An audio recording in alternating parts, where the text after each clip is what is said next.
Two black SUVs screamed to a stop outside a weathered cottage in South Chicago. The tires didn't squeal. They hissed like something venomous had just arrived. The billionaire standing on the sagging porch thought they were coming for him. He was half right, because the men stepping out in charcoal suits that cost more than most people's cars were the abandoned twins a poor maid had pulled from a burning wreckage 20 years ago. And they'd just bought his entire empire. Before I tell you how two nobodies became the predators hunting a predator, drop a comment and tell me what city you're watching from. Now let me take you back to where this really started. Sterling Holloway stood on Zoraide Vance's porch like a king surveying garbage. His Italian loafers, polished to a mirror shine, rested on wood so rotted you could see through the cracks. He didn't care. To him, the cottage wasn't shelter. It was a tax write-off he was tired of claiming. Zoraide stood in the doorway, her uniform still damp from scrubbing his marble floors for 18 hours straight. Her hands, raw and cracked, gripped the doorframe. Not for support, for control. Because if she let go, she might do something that would land her in a cell. "You're done, Zoraide," Holloway said, flicking invisible dust from his Rolex. "I'm selling this property. You have 30 days. The neighbors were watching now. Mrs. Chen from across the street had her phone out recording. Two teenage boys on bikes had stopped mid-pedal. This wasn't entertainment. This was a public execution. Holloway knew it. He fed on it. His voice rose not because he needed volume, but because humiliation required an audience. 20 years, he continued, his smile sharp as a blade. 20 years I gave you work, kept a roof over your head, and what do I get? A woman who can't even keep her own sons from abandoning her. Welcome to my channel. Please do well to support by liking and subscribing and commenting where you are watching from. I'll see you at the end of the video. God bless you. Zoraide's jaw tightened, but she didn't speak. She'd learned silence was a weapon. Words gave men like Holloway ammunition. So she stood there, her dark eyes fixed on his, and let him talk. Let him think he'd won. Because 20 feet behind her, inside that rotting cottage, sat a box she'd kept hidden for 18 years. A box that contained a locket, and inside that locket was a truth that would burn Holloway's world to ash. You should have stayed in the gutter where I found you, Holloway said, stepping closer. His cologne, something French and expensive, clashed with the smell of mildew and poverty. Raising strays on scraps. Playing mother to kids who didn't even want you. That's the saddest part, Zoraide. They saw what you were. A nobody raising nobodies. Her fingers dug into the doorframe. Splinters bit into her palms. She didn't flinch. They're probably in prison, Holloway added, laughing now. Or dead in some alley. That's what happens to kids with no father and a mother too stupid to teach them their place. That's when the neighborhood went silent. Not the silence of shock. The silence of held breath. Because two obsidian black SUVs, windows tinted like midnight, had turned onto the block. They didn't slow down for potholes. Didn't pause at the stop sign. They came fast, aggressive, like bullets with engines, and they stopped inches from Holloway's Italian loafers. The doors opened in perfect synchronization. No stumbling, no hesitation. 4 men stepped out, 2 from each vehicle, but only 2 mattered. They wore Tom Ford suits, charcoal gray with razor-sharp lines. Their shoes alone could have paid Zoraide's rent for a year. They were tall, broad-shouldered, and moved with the kind of precision that came from money and training. But it was their faces that made Holloway's smirk falter, because he'd seen those faces before. Younger, dirtier, eating cereal at his kitchen table while their mother mopped his floors. Kaylin and Vane didn't greet him. They didn't smile. Kaylin, the older twin by 4 minutes, held a leather folder. Vane carried nothing but a phone, its screen glowing with something Holloway couldn't see. They stopped 3 feet from him, close enough to smell his cologne, close enough to see the flicker of confusion in his eyes. "Who the hell are you?" Holloway demanded, but his voice had lost its edge. He glanced at Zoraide, then back at the twins, his brain working overtime to connect dots that didn't make sense. Kaylin opened the folder. Inside were documents. Legal papers, stamped and signed. He didn't hand them over. He held them up, like a judge presenting evidence. "Sterling Holloway," Kaylin said, his voice flat, emotionless. You are hereby notified of foreclosure on your primary residence located at 1847 Lakeshore Drive. Your assets, including Halloway Industries, have been seized by Obsidian Capital due to failure to meet debt obligations totaling $340 million. Halloway blinked. Once. Twice. What? That's impossible. I don't owe anyone that much. Vane lifted his phone. The screen showed a spreadsheet. Numbers in red. Dates, signatures. All of it legal. All of it damning. You do now, Vane said. His voice was colder than his brother's. We bought your debt. Every loan, every line of credit, every shady offshore account you thought was hidden. We own you. Halloway's face drained of color. He looked at the twins, really looked, and the recognition hit him like a fist. His mouth opened. Closed. Opened again. You're the Helps kids. Kaylin's expression didn't change. We're the liabilities you forgot to liquidate. The street had become a theater. Phones were out now, recording. Mrs. Chen had called two neighbors over. The teenage boys had ditched their bikes and crept closer. This wasn't just a confrontation, it was a reckoning, and everyone wanted to see how it ended. Halloway's shock twisted into rage. He stepped forward, his finger jabbing toward Kaylin's chest but stopping just short. You think you can threaten me? Do you know who I am? I'll bury you. I'll destroy you. Kaylin didn't move. He didn't need to. Vane stepped beside him, and together they formed a wall. Immovable. Unshakable. You already tried that, Vane said. 23 years ago, on a highway in Ohio. Halloway froze. The color that had drained from his face didn't return. It fled, taking his arrogance with it. His lips moved, but no sound came out, because those words weren't a threat. They were a truth he'd buried so deep he thought it had died. Kaylin pulled another document from the folder. This one wasn't legal, it was a photograph. Old. Grainy. Two men standing beside a prototype server rack. One of them was Halloway, younger, leaner, hungrier. The other was Marcus Thorne, brilliant and trusting. The man Halloway had murdered to steal a company. We know what you did, Kaylin said. We know about the brake lines. The offshore account you used to pay the mechanic. The shell company that bought Thorne Industries for pennies after his death. We know everything. Halloway's hand moved toward his jacket. Not fast, just a twitch. But it was enough.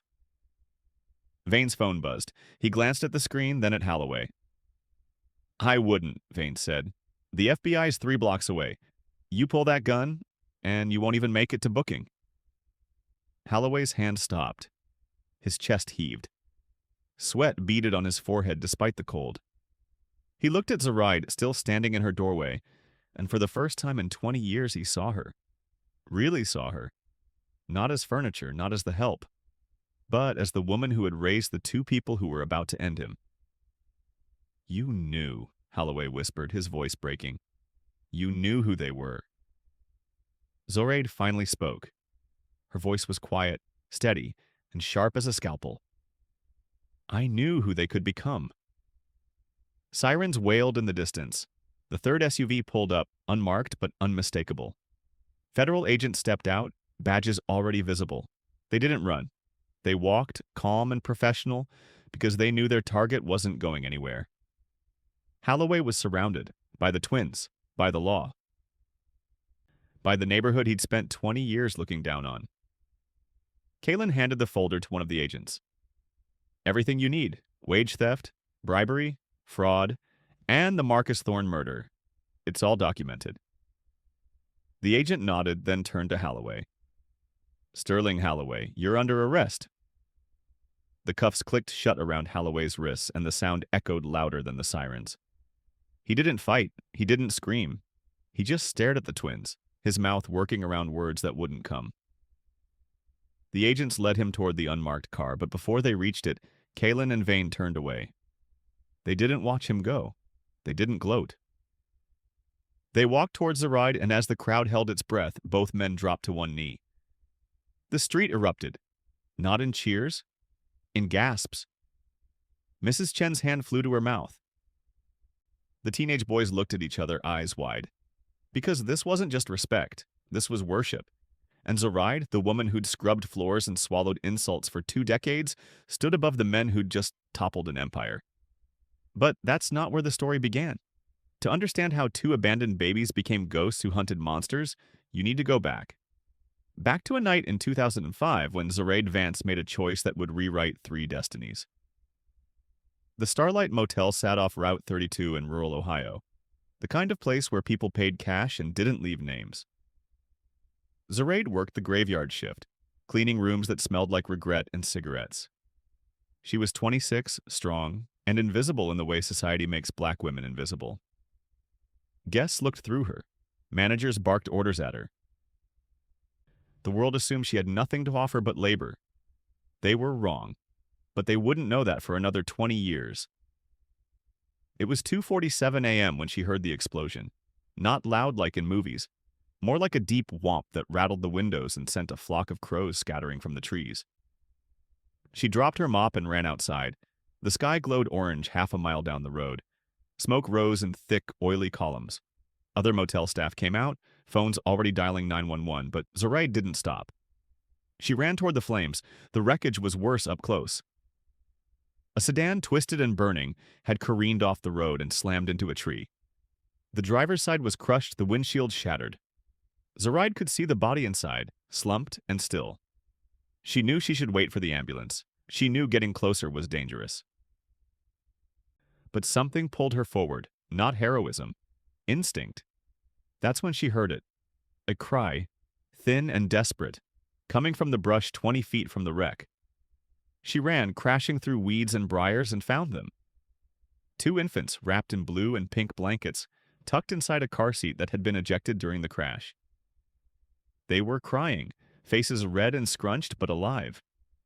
Completely, impossibly alive. Zoraide scooped up the car seat and ran back toward the motel, her mind already racing. Call the police, get them help, do the right thing.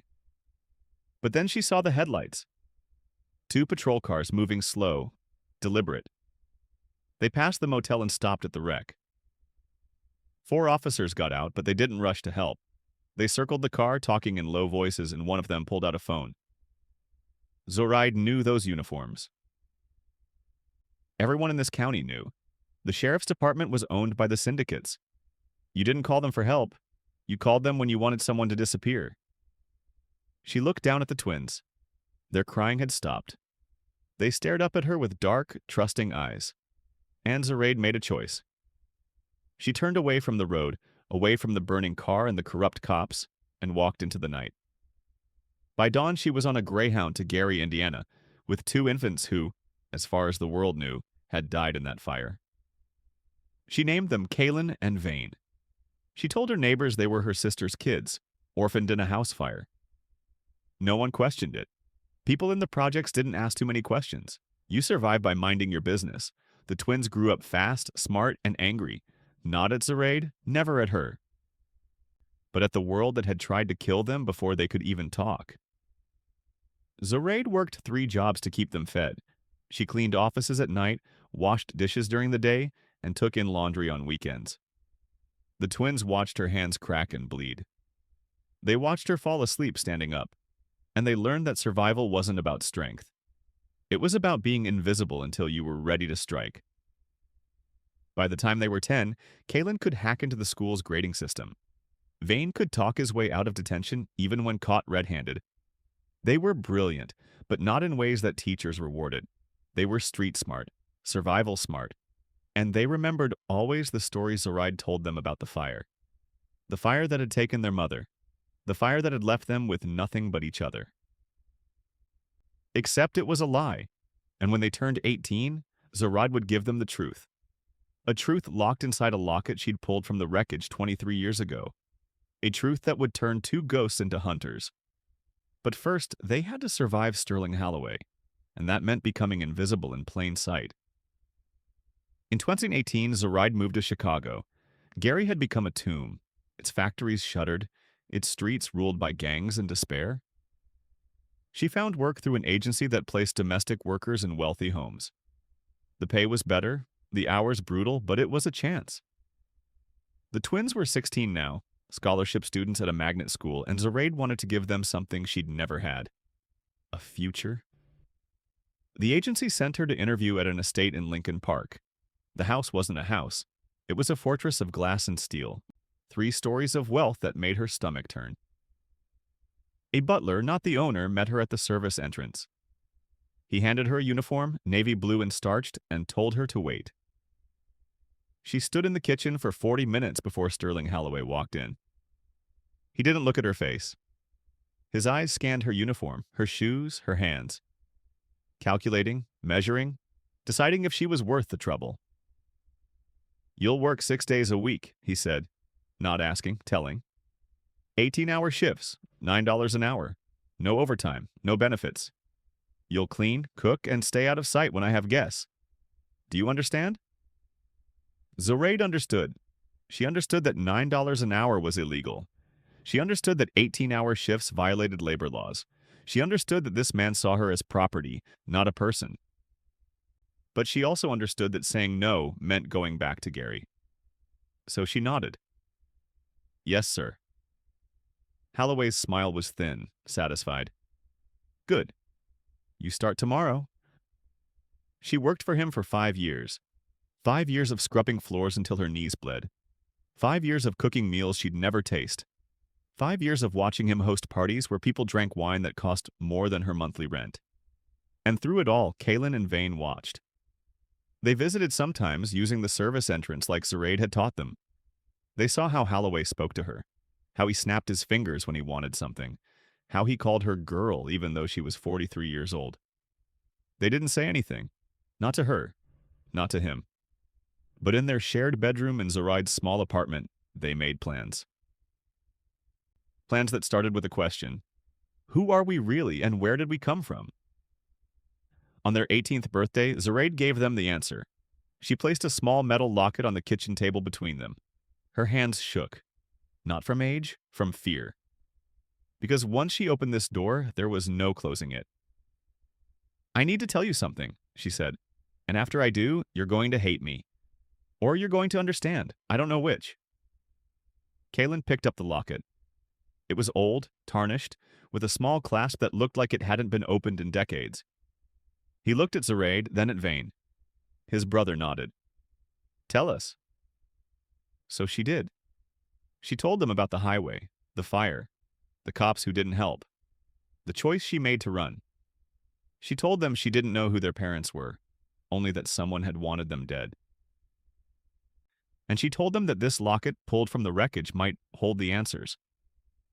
When she finished, the apartment was silent. Not peaceful. Heavy. Like the air before a storm. Kaylin turned the locket over in his hands, studying the clasp. Vane stared at Zoraide, his jaw tight.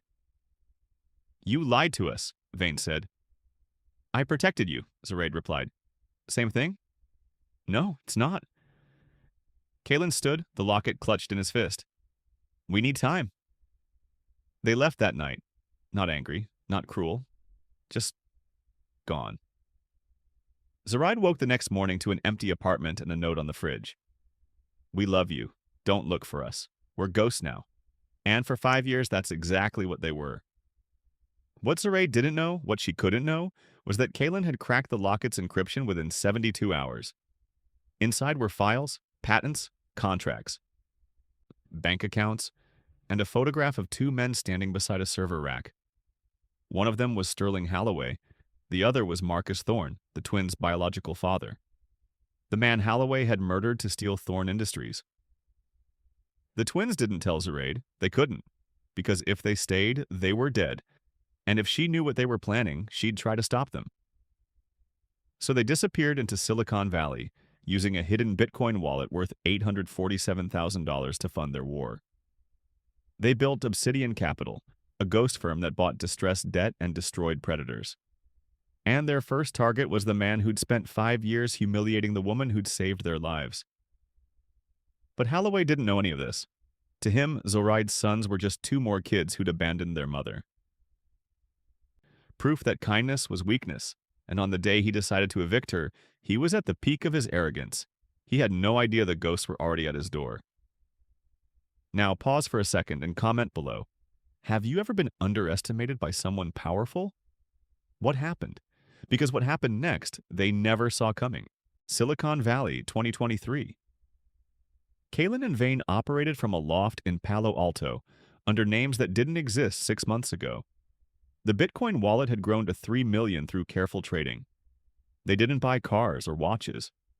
They bought information. And in the world of vulture capitalism, information was blood. Obsidian Capital existed only on paper.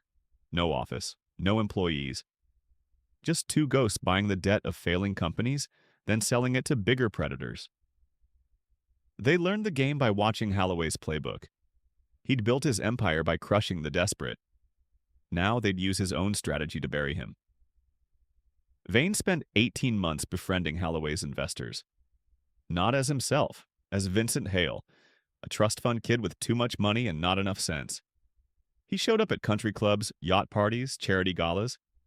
He laughed at their jokes, bought expensive bottles, and listened to them complain about Holloway's declining returns, his risky bets, his arrogance.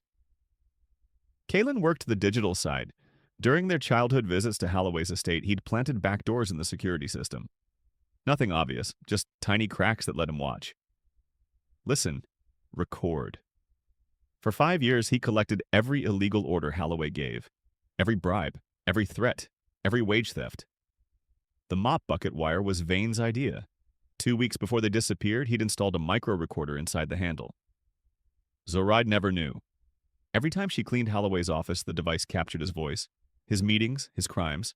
5 years of evidence, all admissible in court. Back in Chicago, Zoraide suffered. Holloway's cruelty intensified after the twins left. He saw their absence as proof that she was worthless. A woman so broken even her own children fled. "Where are your little scholars now?" he'd say, dumping coffee grounds on a floor she'd just mopped. "Finally realized you weren't worth the effort." She never responded, just cleaned up the mess and moved on. But inside something hardened. Not hate. Strategy? Because she'd learned something over 20 years of invisibility. The powerful talked freely around servants. They revealed secrets, made confessions, showed their true faces, and she remembered everything. What she didn't know was that her sons were watching through hidden cameras. Every insult, every thrown dish. Every time Holloway made her work until she could barely stand. They cataloged it all, their rage growing colder, sharper. By 2028, they'd bought 40% of Holloway's corporate debt through shell companies. He owed Obsidian Capital $340 million and didn't even know they existed. His bank started calling. His investors pulled out. His empire was crumbling, and he had no idea why. He blamed the economy. Bad luck. Zoraide's negative energy. He never looked at the two young men in expensive suits who'd been systematically dismantling his life for half a decade. Then came the call that changed everything. One of Holloway's security contractors, a former NSA analyst named Riker, found the wire. He'd been sweeping the estate for bugs when he detected the signal coming from the cleaning supply closet. He pulled apart the mop bucket and found the recorder. He called Holloway immediately. "Sir, we have a problem. Someone's been recording you for years." Holloway's blood turned to ice. "Who?" "The device was hidden in your maid's equipment." Holloway didn't hesitate. "Get rid of her, tonight. Make it look like an accident." But Riker's call was encrypted. Not encrypted enough. Kalin's backdoor caught every word. The twins had 36 hours before Zoraide disappeared forever. The FBI wasn't ready. The warrants weren't signed, but they were out of time. Vane made the call. "We move now. No legal cover. Just us." Kalin hesitated. If they showed up without federal protection, Holloway could kill them and claim self-defense. But if they waited, Zoraide died. "We go," Kalin said. They loaded into 2 black SUVs and drove toward Chicago, knowing they might not survive the day. The eviction was supposed to be simple. Holloway would deliver the notice, Zoraide would cry, and by midnight, Riker would make sure she never caused problems again. Clean, efficient, permanent. Holloway stood on her porch, savoring the moment. The neighborhood watched like always, phones out, recording his victory. He'd spent 20 years building his empire on the backs of people like Zoraide. This was just one more brick in his legacy. "You're done," he said, handing her the eviction notice. 30 days. Then this property gets demolished. Zoraide took the paper with steady hands. She didn't shake, didn't cry, just looked at him with those dark, unreadable eyes. 20 years I gave you work, Holloway continued, his voice rising for the crowd. Kept you employed when no one else would hire you. And this is the thanks I get? Sons who abandoned you. Probably dead in a gutter somewhere. Mrs. Chen filmed from across the street. The teenage boys on bikes edged closer. This wasn't just an eviction, it was theater. And Holloway was the star. You should have stayed invisible, he said, stepping closer. That's where people like you belong, in the background, forgotten. Zoraide's grip on the doorframe tightened, but she said nothing. She'd learned years ago that silence was armor. Words gave men like Holloway ammunition. So she stood there and let him perform. You're a failure, Holloway said, his smile vicious. A failure as a mother. A failure as a human being. Your sons saw what you really were and ran. That's the saddest part. Even they knew you were worthless. That's when the engines roared. 2 black SUVs, polished to a mirror shine, turned onto the block. They didn't slow for potholes or stop signs. They came fast, aggressive, and stopped inches from Holloway's Italian loafers. The neighborhood went silent. Mrs. Chen's phone almost slipped from her hand. The teenage boys froze mid-pedal, because those weren't normal cars. Those were statements. Power, money, violence wrapped in luxury. The doors opened simultaneously. 4 men stepped out, but only 2 mattered. They wore suits that cost more than Zoraide's annual salary. Charcoal gray, perfectly tailored, with shoes that gleamed like obsidian. They moved with military precision, their faces expressionless. Holloway's smirk faltered. He didn't recognize them. Not yet. They were just bodies. Obstacles between him and his property. This is private business, Holloway said. Leave. Kalen didn't respond. He held up a leather folder, opened it, and pulled out documents. Legal papers with official seals and signatures. He didn't hand them to Holloway. He held them up like an indictment. Sterling Holloway, Kalen said, his voice flat and cold.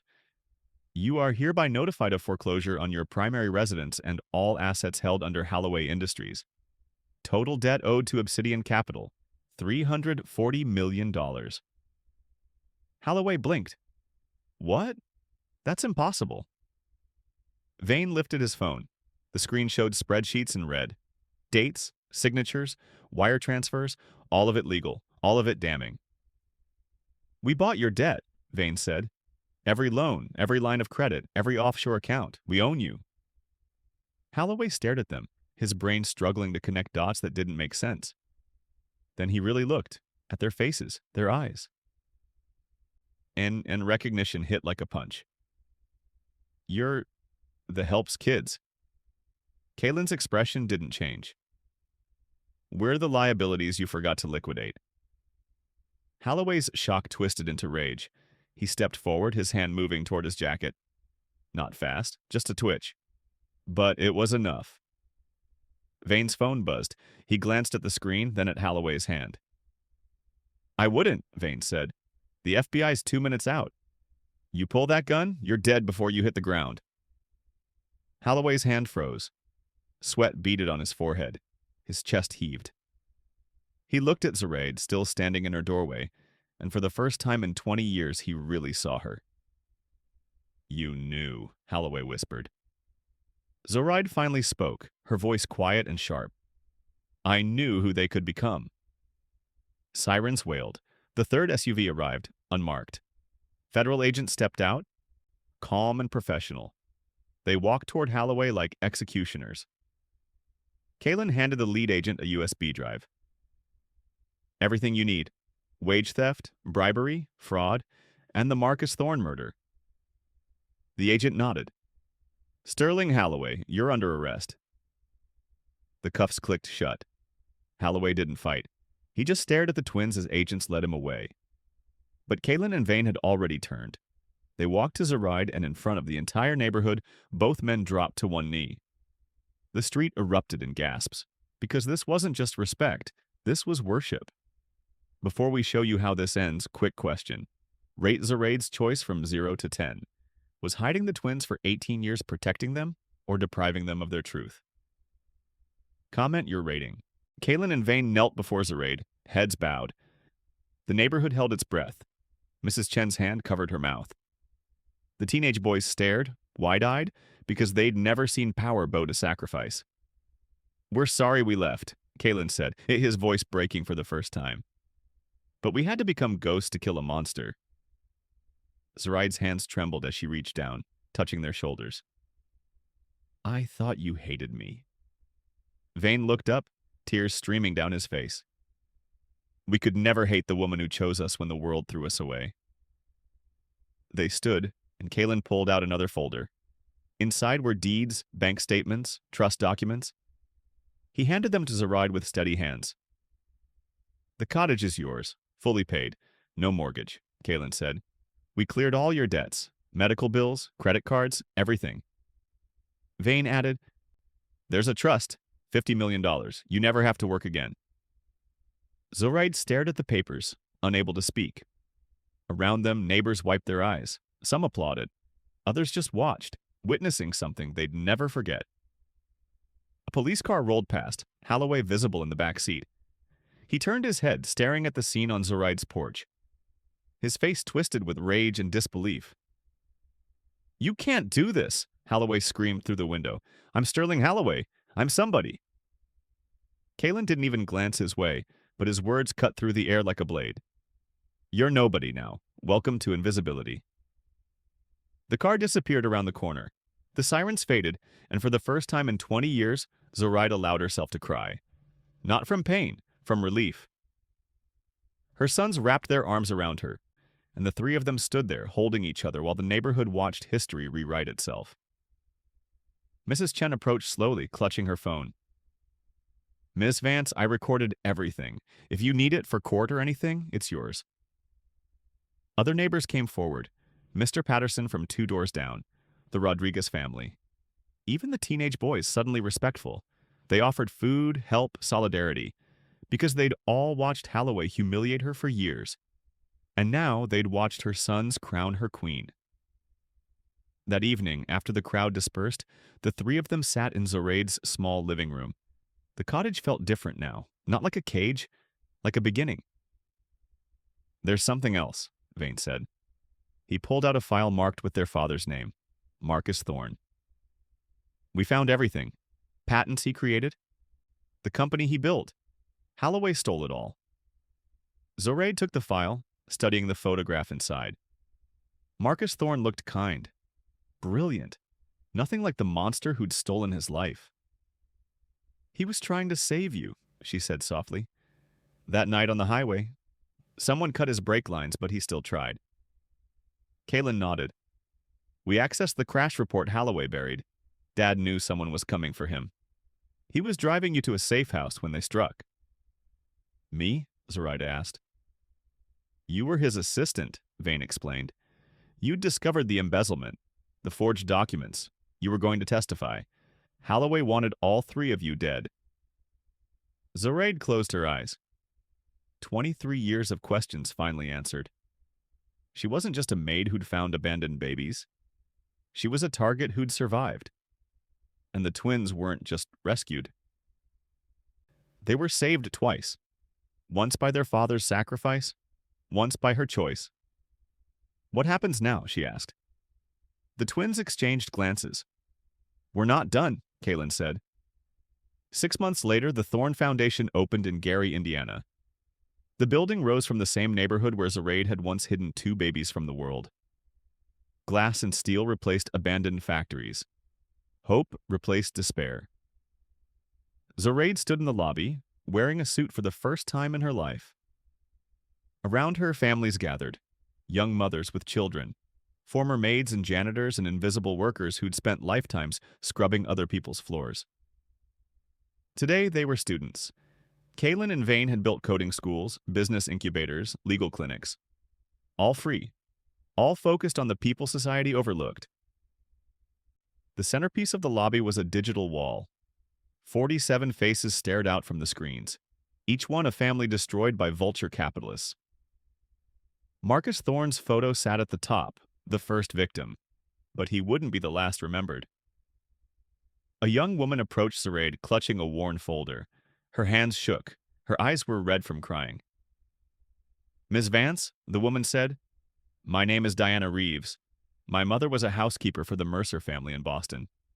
They did to her what Holloway did to you. She didn't survive it." Zoraide took the folder gently. Inside were pay stubs showing wages below minimum. Threats written on company letterhead. Photos of Diana's mother, exhausted and broken, taken weeks before she died. "The Mercers are still out there," Diana continued, "still destroying families. Still getting away with it." Kaylin and Vane emerged from the conference room. They no longer wore expensive suits, just black tees and jeans, working clothes now. They approached Diana with the same careful respect they'd shown Zoraide. "How many families are ready to fight?" Vane asked. Diana's voice steadied. 12. We have documents, recordings, everything." Kaylin nodded. "Then we have work to do." They led Diana into the conference room where other families waited, each one carrying folders, each one carrying pain, but also something else. Hope. Because they'd seen what happened when ghosts fought back. Zoraide watched them go, then turned back to the wall of faces. She touched Marcus Thorne's photo, her finger tracing his smile. "Some people think power is measured in dollars," she said to no one in particular. "But real power? It's measured in how many people underestimated you." Outside, 2 black SUVs idled at the curb, not symbols of arrival anymore, symbols of reckoning. The drivers waited patiently, engines purring, ready to hunt the next predator. A maintenance worker mopped the lobby floor nearby. Young, quiet, invisible in the way Zoraide had once been invisible. She caught Zoraide's eye and smiled. Not a sad smile, a knowing one. Because she understood something the powerful never learned. The people cleaning your floors see everything, hear everything, remember everything. And some of them? They're raising the ones who'll make you pay. Zoraide walked to the exit, pausing at the glass doors. Through them, she could see the neighborhood she'd fled to 23 years ago. The projects where she'd raised 2 ghosts. Where she'd survived by being invisible. It looked different now, cleaner, safer, filled with possibility. But somewhere across the country, in a mansion built on stolen wages and broken families, another billionaire was about to learn what Holloway learned.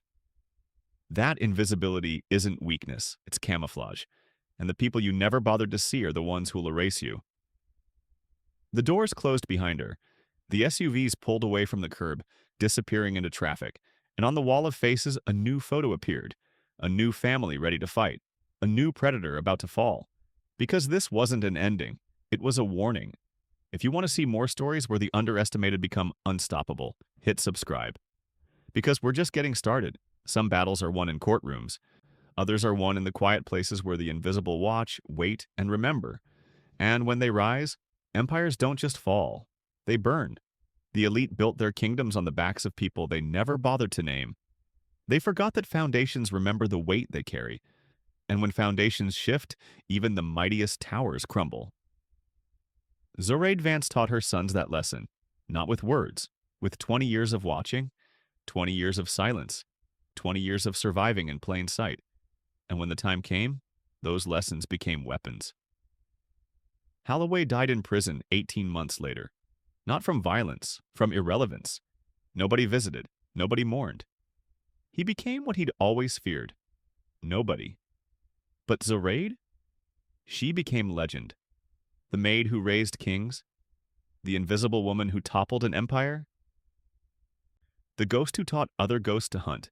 And somewhere, right now, another powerful man is berating his housekeeper. Another billionaire is stealing wages.